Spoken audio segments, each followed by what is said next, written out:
I'm excited to have you in the course. I'm looking Yay. forward to having you in the class over the next 10 weeks between now and the June LSAT. Me too. So I was just hoping, Liz, to get a little sense of what led you to join the class and what you're hoping to get out of it. Well, I wanted to self-study. So I'm like, oh, it's an opportunity. I'll take advantage. So what sort of weak areas are you hoping that we'll focus on, that we'll cover? Mindset and logical reasoning. Okay, so what about mindset specifically? Because I notice when I get the right answer, I hesitate. But I know it's the right answer. Yeah, I get what you mean. So does that happen in particular question types or sections? Just in general for logical reasoning. Okay, and then logical reasoning, any particular weak areas, anything that gives you particular trouble within that section? Like, just a lot of hesitation. Like, I know it's the right answer, but my mind wants to second guess. Yeah, this is a really common problem. So I think that one of the benefits you'll get out of the class is being in a community of students who are kind of going through the same thing. Now, I know that you joined us for the meetup a couple weeks ago at my office in Brooklyn. What was that like for you? I felt like everyone was very supportive of one another, and I felt motivated to actually try harder with the LSAT this time around. So I took it in February last year. What happened for you back in February? I was studying all the time, and I wasn't pushing myself hard enough, but in the moment I thought I was studying like all the time, but it wasn't productive work. So was it one of those things like studying smarter but not studying harder that you're looking to do differently this time? Yeah. What was your study plan like last time around? Well, I'd study about like 10, 15, 20 hours a week, like Monday through Saturday. So that's a good amount. That's a good amount of time. You could do a lot with that, but what were you doing back then? I was doing mostly untimed sections. Okay. And what are you planning to do differently this time around going for June? Focusing on each question type before doing the prep test, so I actually can understand the concepts better instead of diving in. Yeah, that's definitely what you want to do. You definitely want to learn the fundamentals first. But I certainly made the same mistake back when I was studying. And so now one of my focuses is structuring your study plan so that you know exactly what to do every single day between now and the exam. And that's one of the things that we'll be covering together in this live online LSAT masterclass. Every week we'll meet, we'll talk about what happened the prior week, we'll talk about what you should be working on during the upcoming week. And I laid out the syllabus for the class all 10 weeks. Did you have a chance to take a look at that? Yes. Awesome. Are there any particular weeks that you're especially excited about or looking forward to? Definitely getting into the prep test.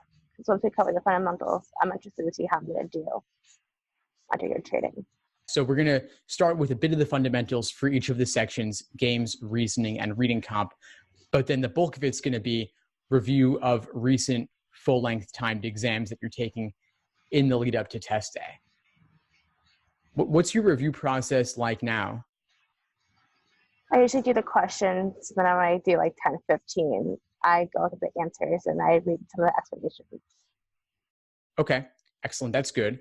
What about articulating your own thought process, though? Do you ever write out your own thoughts about a particular question or keep a journal of some kind? I don't really jot down my thoughts. Okay, that's something we'll be talking about over the next few weeks, because not enough students do it, but that's really where the biggest benefit, that's the biggest benefit you get out of your studying and your review. Because the explanations you see elsewhere, they're great, they're useful, but they're just one person's perfect way of doing it. And most people are not perfect, especially under timed conditions, right? So together, as we analyze the problems, I want to be looking for what could be happening for you during a timed practice test experience where that time pressure obviously has an enormous impact, right?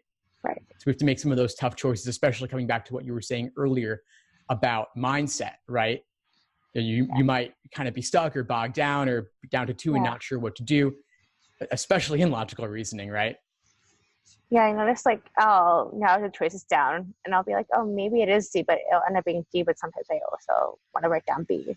Yeah, these are tough dilemmas, and there's not always a right answer to it, but we'll walk through some of the specific cases that have been giving you trouble in logical reasoning in particular. That week's coming up pretty soon, so we'll definitely have a focus for you on that one there. Anything else you're hoping to get out of the class, or anything else that led you to join for those who might be thinking about it? I've noticed that you mentioned speeding up in some sections, and I'm interested in learning how to do that. I'd rather have 2 minutes at the end of each section to have a little breather than have to stress out without having a bubble on like 6 answers at the end. Yeah. Yeah, definitely. So speeding up, really important, obviously. You could get everything perfect untimed, but then when it comes to timing, things fall apart. This is, of course, a really intensely, strictly timed exam. Yeah, that happened to me when I was studying for last February. The untimed, I was doing great, but timed, I was like, oh, like I still have like 4 answers in your bubble, like Yeah. 30 seconds. That did happen to me on test day last year. Mm-hmm. Yeah, no, it happens to a lot of folks. And there's some strategies we can use to mitigate that, related to pacing especially, because logical reasoning, it really is a bit of a mind game.